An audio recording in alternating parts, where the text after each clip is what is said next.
Okay, here we are. This is the last in the series on the habits of highly effective impressionists. And it's probably the one you've been waiting for. It has much more to do with method than the other ones did.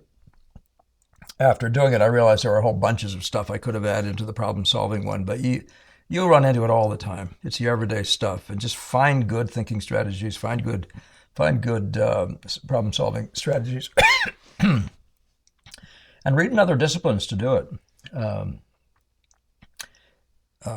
you know, give yourself the read Osborne's Applied Imagination, for example. Not the one. I don't think it's the one on music. It's the one on Osborne with a U. Uh, anyway, but get onto all those. That's going to be a self-help thing, but it will help. It'll help in ways you can't even begin to understand. Uh, play with the problem of problem solving. But now we're talking about method, and method is and I could say methods, but the everyday stuff you do, and the sort of 1, 2, 3 stuff you do, needs to be systematic. The word methodical would apply, but so the word habits, in a sense, is the most key word of all in the world of methods. Uh, so let's just move through this. I'm giving you one more time the quote from Sargent. I want you to really have this in your head, because this is what kind of painting we're talking about being able to do. And the stuff I'm talking about is in the mindset of one who works effectively this way. So one of Sargent's theories at this time, according to Sir Edmund Goss, who was a sitter for him, I guess twice. Now, actually, let me show you the pictures. If I have them here, there you go.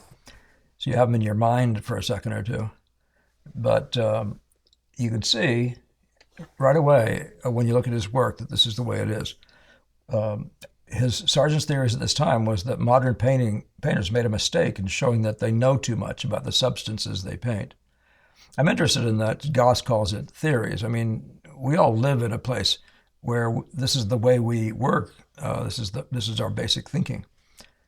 So I guess theory is the right word, but it sounds like he's going to change. He's going to find a different theory. He doesn't change out of that one at all in his life, except and in aspects from the point of view of making the imaginative murals, for example. There are some other applications there. But anyway, Sargent thought that the artist ought to know nothing whatever about the nature of the object before him. That's the naive eye, classic naive eye, but should concentrate all his powers on a representation of its appearance. Get good at that, is what Sargent is saying. The picture was to be a consistent vision, a reproduction of the area filled by the eye. Hence, in a very curious way, the aspect of a substance became more real to him than the substance itself. Goss probably didn't do anything to help Sargent with his reputation when he painted the image of the soldiers that had been maced or whatever it was, that had been blinded in a gas attack. But I think otherwise, and there's no way in the world that painting appearances has anything to do with whether or not you can express emotion in a painting. You express emotion in the same way as you express anything else, with the appearances, with the substance of the appearances.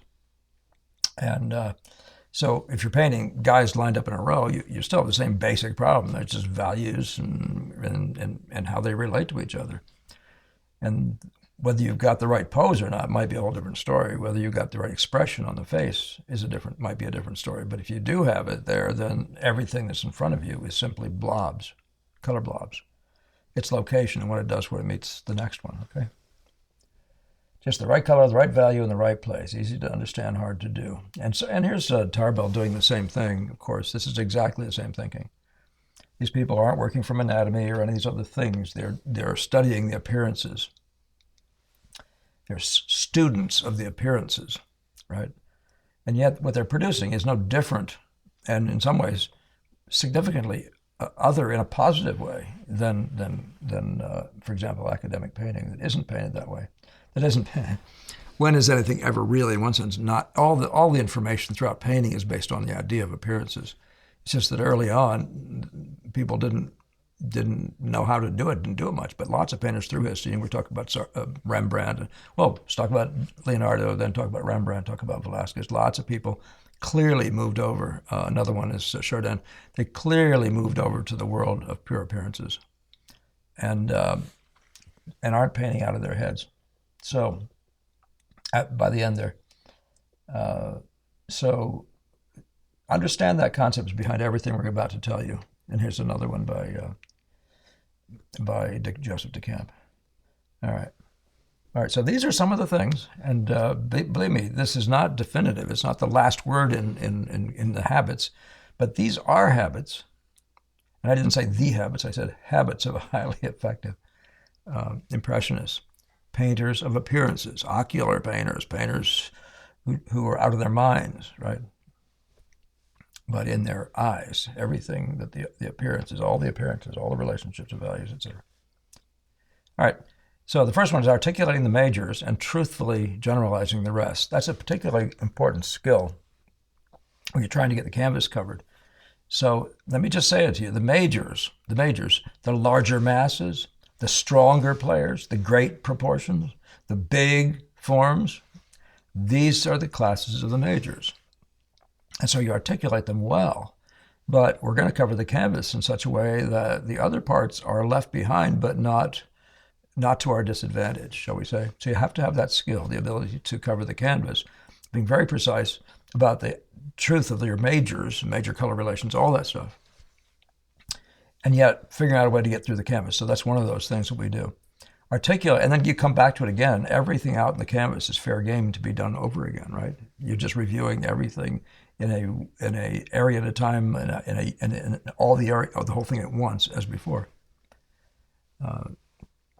You could even say, of course, you're talking about the majors of the composition and not the minors. The Gamble used to refer to, and I think this must be a Boston School idea, that composition is really about those great relationships and the big impact stuff. And the design is the little, how you handle the frill at the sleeve, or the folds of the tie and the little stuff like that. All right. Now, the second one is articulating the majors, and then later incorporating the minors, right? So understand that if you can. So the model is very different from the idea of doing a nose up and painting out to the eyes, and that whole model, where you're articulating everything you see to some sort of finish. We are all over the place at once, and we're big, and so so you have to have the skill of incorporating the minors later, the features on a head. You often see, if you can do a great sculpt, if you can do that egg with great color movements and the great form and all that sort of stuff, you'll recognize, and the good, what am I saying? The good proportions. You'll recognize your sitter. This is the sitter from a mile away that you're recognizing. You'll recognize your sitter. You don't need nose and all that sort of thing. Now you won't finish your composition to the extent that the nose, eyes, and et cetera, are one of the busiest areas. And for you to say that's a finished start may require you to have done some work in setting up that area as well. But just the idea of getting the great things, going well, and then being able to, and then following that, articulating the minors. Painters, if you are coming out of a fog, is the only thing I ever learned from anybody in the Boston School about first you do this and then you do that. It was the only thing I could find when I was trying to figure out what to do first. Because the fact is, we just do whatever first. And now, when we're doing color notes, we're not painting as if we're coming out of a fog. So it's a very interesting thing that I say it, right? So when we're hitting color notes like a Monet, rather we're just hitting the relationships of spots on a canvas, just like Sargent said, the appearance of the colors we're about to paint with. But once we start bringing things together, values together, dark meeting light to produce the strongest effect, then we have the Impressionist wants to paint the strong guys first, right? Paint them in the visual order of the effects as much as you can. Now, sometimes there's a setup thing where you can't do that, so you simply have to be able to get top and bottom and all those things. But to the extent that you can, and whenever you're making any values meet, get the relationships of their effects right, okay? But paint ideally is if you're coming out of a fog, beyond those major things and the strong things first. The idea of 3 steps forward and 2 back, that's a venturing out kind of a thing. For example, you're going to go out there and make some statement, and then you're going to have to adjust right? You're going to have to come back a little bit and come back a little bit, consolidate that thing. And you may lose some stuff, but think that idea through about what that actually can mean to you. You're very far ahead, but you haven't seen this thing over here. You haven't seen this part and how it relates to that. So there's always that process. It applies so many different ways. And by the way, here's a nice example of the majors. You see how he's articulating. He's articulating major masses, major colors. He's not doing little things in the colors, except to the extent that a broken color is a little thing. But even when you see Monet has broken colors to get you this color, he happens to do it with broken color. And in these guys too, if there's a movement in these kinds of things, they'll probably get it. But you can see the great mass of light, red, and et cetera, the darks. And then you'll see that he's actually articulating the strong players, places like this and this, or this and this, or this, and these tree things. All this is the setup of the painting. So this is that coming out of the fog, and it's also the articulation of the majors. Isolating, studying, and improving in separate windows without losing the unity. You got to be able to when you're doing color, do color well. And then when you have a problem with color, you have to, in the midst of a painting that's half finished, you have to be able to come back and just see color and get the color relations again, get the whole field of colors in front of you. And then to correct a color, the point is to get the idea of the back straggler by that thing you're isolating, by popping up that window, and then by looking at the thing as a whole, and you'll find there's a back straggler. You're going to say, as I've said before. You're going to say, okay, so what is it about that back straggler? Is that the color? Whatever it is. And at that point, you have to be able to prove just the color and not lose the rest. And don't lose the, and try to make sure you don't lose it the way it hangs together as paint, too. Any number of things like this. But anchoring is a key to everything we do. There's keying, okay? Anchoring is fundamental. And you have to be able, every area of the painting, for example, the color, intensity of the color, the values, all these things have to be keyed. What's my darkest dark and lightest light? You have to set those up. And then you have to prove that they're going to work by getting them into the field together and seeing if they'll reproduce the magic of that image that you're so keen on getting. But the anchoring or keying of each window. So the visual order, the strong players are the anchor, the strongest one. The thing that comes to your eye, that projects to your eye the most is the anchor. And there's an order of them descending behind that, right? A lot of times you want to note, for example, when you're anchoring, that there's a whole bunch of strong players and there's a set of their own, right? So understand that when you're talking about the visual order, you could be talking about the group of the strong players, not just but you're anchoring in terms of effects. And by the way, all of the painting itself is anchoring to what we call arabesque, what I call arabesque, and which to me means just the strong. You blur the heck out of your eyes, and there's a figure created by the strong effects. And so you're anchoring to that as well. Always work for the whole when working on a part. Do you understand that? No matter what you're working on, what you're doing right this minute, even if it's just establishing the top of the head, you're always thinking about it in terms of what it's doing to the whole canvas, how it's setting you on the canvas, for example. Just getting one little spot. And then it goes on and on like that. But you're also painting a light effect. And is that right? Is that going to be right to the whole? So no matter what little thing you correct, you keep watching it to the whole. Maintaining the original vision. Now that's one of those things where you have to have an idea of what you're painting. You have to look at it longer, look at it again, try to get a self-owned feeling for that. It's a crucial thing we've talked about in this set before. But maintaining it is the key, right? So don't lose contact with your original vision. And it's a very easy thing to do. And I do think that's one of the reasons Impressionists tend to paint, I'd say, faster. But Impressionists do it also because the original vision is right there and it might change on them. But it's so easy for that vision to fade, for you to forget, and then before you know it, you're just painting stuff. And you've lost the soul, the unity. Okay. Now, you're thinking drawing with the darks. It's just basic stuff, right? You're thinking drawing with the darks. So we have this stuff about painting wet into wet. If you're not painting wet into wet, you're not painting, was Gamel's comment. And that's a marvelous thing that you'll see virtually in all painting, but there are painters who paint up to, they draw lines and they paint up to those lines. But this is a pushback against that. But you draw with the darks in any case because the light's trying to draw with the lights, all you're going to wind up with a dirty mess and weak light effects. And people will do that with the darks. That idea of the dark is the dark has to be clean too when it comes over and cuts that light. Because if it gets weak, like it gets too lit just before it gets there, it'll kill the effect too. So it has to be a solid value, just what's intended to, what's there in nature, meeting what's there in the lights. Neither one of them being dirtied. All right. So then, so you're thinking drawing with the darks. You're drawing with effects or silhouettes. You're drawing so that drawing has to do with placement on the page. Of course it does, right? And it produces proportions and things like that. But we use effects. We use silhouetting edges. So wherever you see an effect, let's go back and look at something here. You'll see let's go look at this again. You see how we're drawing with the effects? The trees, dark light makes an effect. We actually get the effect and we're getting this curve right to some other stuff in the picture, right? To all or the location right of this to all these other guys. But it's the effect we're drawing with. We're not drawing a tree. You see what I mean? We're not drawing outline of a tree. We're drawing contrast, points of contrast. I'm using those to set up the entire painting. Okay, that's what we mean by drawing with the effects. And they do produce. This produces a light effect. This produces a light effect. Every place you go to draw, there's a value, meaning a value with an edge, producing a light effect.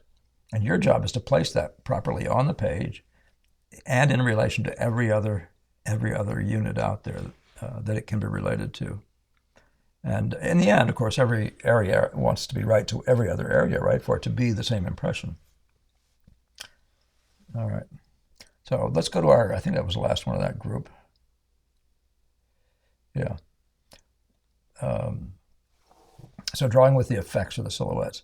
So let me just look at a couple more pictures and see if I can just review some of this stuff with you.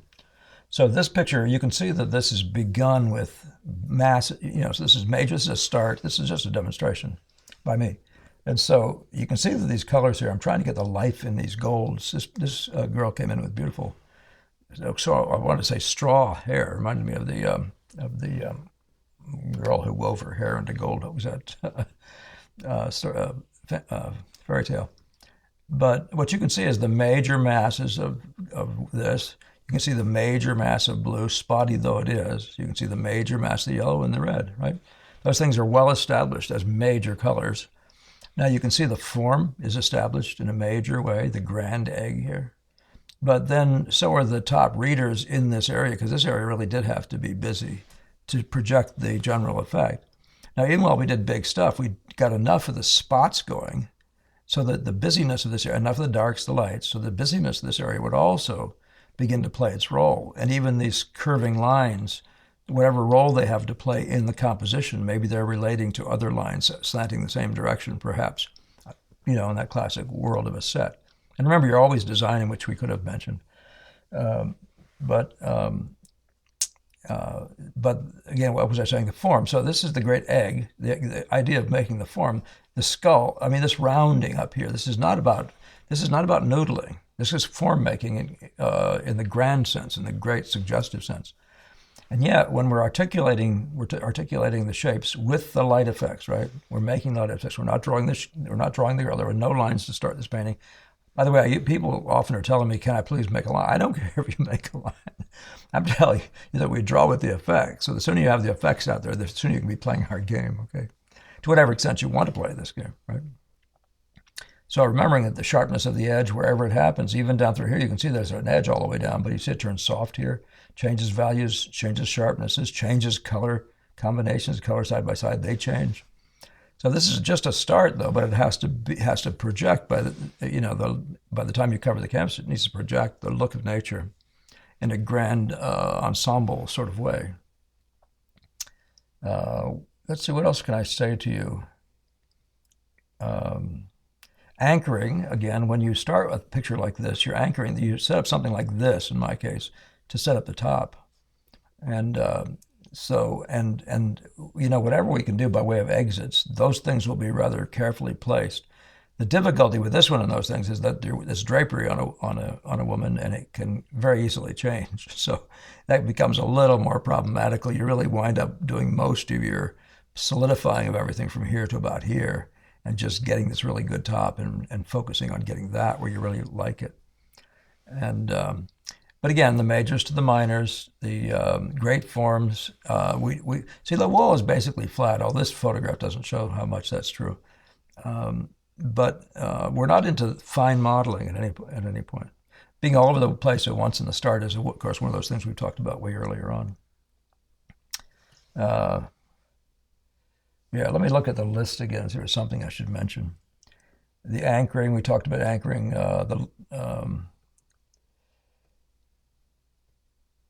Yeah, let's talk about drawing with the darks for a second. All the way through this, you can see the gold is sitting out here, just sitting there for a while. And then in a bigger pot, in a wider mass than it would otherwise be, then you come back and cut, then it will ultimately be, I should say, you're going to come back and cut this effect in there. I do this out here a little ways to answer the question that one of you asked me recently. I start this effect out here somewhere just to have a look at it. And then I start moving in, make it even more precise. And by the time I get to where it's exactly in the right place, I've powered up this. I really own this effect. Okay, I've seen it. I've seen it in relation to a lot of other things, whatever's out there, and I've corrected it to those things. But I'm drawing with the dark the whole time. Yeah. Even when you're doing middle tones over here, you'll put in these middle tones. They'll be the egg of the head. You'll put in these middle tones. You will tend to do your drawing, though. The shadow line has to be very articulate. It has to be well placed. Doesn't mean you have to come modeling your way along the shadow line. But those key locations on the shadow line, like this, or say this here, they have to be well known to you. Placements like this or this, they have to be well established. And they're done. That's done with the darks. If you put a dark down and cut this out, and it turns out to be too cut out, you're going to set a middle tone in there, the missing note, right? And then you're going to recut it, recut that shadow line, and you're going to put out an extra fat middle tone so that you can do that. One of the things you can learn to do is to, when you have a shadow line there, you can learn to lay on the middle tone. Just pick the general note of that area and set it there. Have a look at it for color, for value. And then cut the shadow lines and see how that's doing, and then bring the lights right up to it and incorporating them into this area. And you'll see very quickly what you have. See, what else can I say about this? One thing I didn't mention was to be loose in the start, and I've mentioned that in the past. So this fulfills all those things. You see that the marking down here it's precise in some places. It's really trying to be articulate in certain places. These are trying to be landmarks. And in some places, it's really been pushed and pushed and pushed. But you see that's limited to the most powerful, most important places where I'm beginning to be less and less doubtful. I'm not being general. So when I first go to draw an effect, I'm trying to be precise. I'm not trying to general. But the rest of the stuff that we're doing that we won't have time for in the start, and so I've talked to you about generalizing. There's a certain amount of that you want to do, and you want it to look loosey-goosey. That area there is a good example of it. This is too, actually, although this one isn't pushed quite far enough. We did run out of time, but that's an area that I probably would have done a little more work to incorporate it more obviously, right? But that's a generalization that was good for a while. It basically says that this value of this hair was just coming right out of the value of that neck right there, and it was just a big wash of light. But that's not a complete enough statement for very long. So that's when you generalize, you're still going to have to, or even the generalization of an egg. This egg you can generalize all day, but you're really going to have to articulate this area just as a preliminary, just as an early, ongoing piece of the action, so sort of central to the entire thing. So that's the idea of some sorts of generalization. But that means you're just staying out of looking into these areas. This stuff over here, this isn't being precise. This is being adequate to keep our eyes from wandering around in there. Transitions like this, we're not drawing hair. So if you can stay on that, that's going to be helpful to you. Notice that we do all the colors. I mean, the lips are part of the color scheme. So this is a color scheme at this point. And I'm very pleased with having the feature reds where they are. In terms of the center of interest area, it's one of those welcoming things, yeah. wonder if there's anything else I might throw at you. This is just another example of a start that has certain adequate generalizations. You see the stuff down in through here, adequately generalized. I'm going to stick my face up in it. A lot of the stuff in here through here, you could find problems with the drawing, but it's so unimportant. I mean, the drawing such as it is. But that's where I take the basic attitude that if you about the whole idea of running out of gas, you want to make sure your great things are done really well. And if the rest, if by the time you have your vision established on the page, you don't have time to add to finesse all the little details. That for us isn't the model. And Degas said it really well. That isn't the model. Harmony is the model. When everything harmonizes, your picture can be done anytime as long as everything's in harmony. And but there was a thing that Gamble talked about that I perhaps I've misheard at some point. I'll ask one of his other students if he follows the same thing.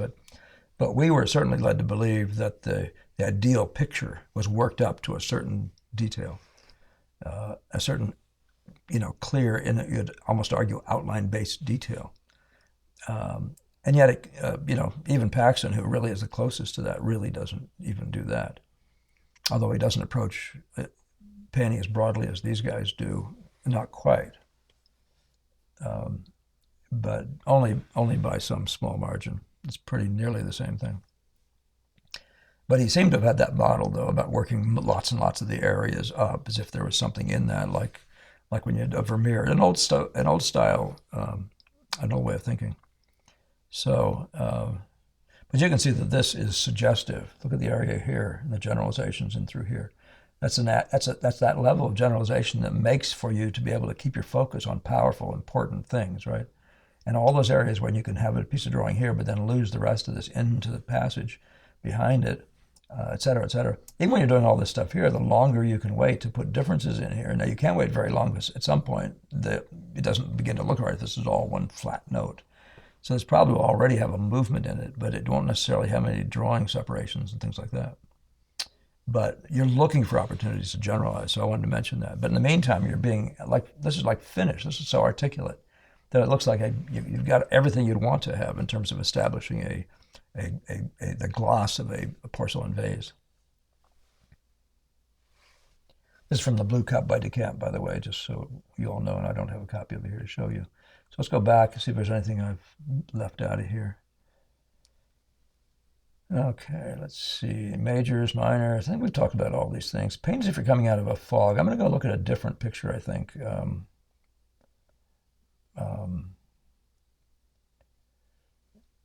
One that I set up before. So if well, this one actually is in the same class. Why don't I look at this one instead? But the idea of drawing as if you're coming out of a fog has everything to do with articulating the power readers first.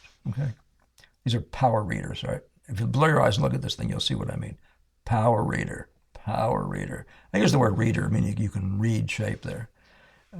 So you'll see places like this, and like these, and like the forehead, certain parts of different things.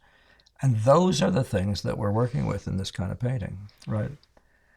And again, you can see him, he's generalizing the tree, right? That's the version of generalization. He's making it blotchy, so it has some suggestion of the texture, but it's only for adequacy's purposes, the adequacy of the general impression. And certain aspects of it will remain that way because we're not going to be counting leaves, right? Or hairs, or any of those things. So, yeah. All right. Well, there's so much of this. So if you can just get your head around all these different habit comments, contributions, if you want to call them that, you will see that Sargent and his mentality is exactly the same as ours. But method is its own thing, and you have to find best practices for yourself. And so best practices that practice, what you practice is, we call them habits. So best practices are the ones that get the best results, right, with the most efficiency. All right, so good luck in evolving your own habits. And this being the last of this series, I want to thank everyone who's subscribed so far. This is my kind of thank you. I hope it isn't too tedious. Mr. Producer insisted I put pictures in here for you this time, and I initiated that myself, so I know how that is. I know we're picture people, we're eyeball people. So In any case, yeah, follow what I'm saying and look at people like Sargent, Zorn Soroya, and all the Boston School guys, and a whole world of other people out there, by the way, who grasp this way of approaching things, the visual impression way. Meldrum, Max Meldrum, all sorts of people. And just take one of those pictures and compare them with what I'm saying and wonder about it, think about it. Let it pass through you a little bit. In the meantime, I hope you guys have a great day or two. I think I'm going to be back to you probably with something in just a couple days. So totally different subjects. I'll be checking your questions, comments, all that sort of stuff. If you have something you want me to dig in on, let me know.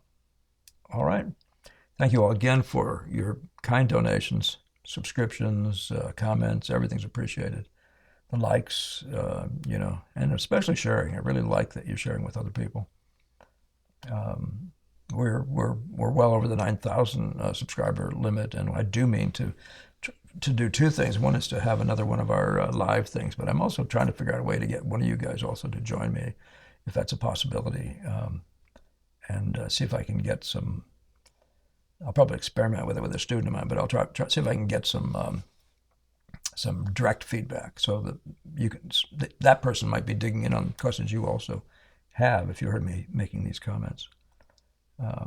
If you keep a pencil next to yourself when you're doing these things, I think it'll be more likely you'll make a note and have a comment or have a question, an idea. So, all right. Thank you all very much, and we'll see you in the next one.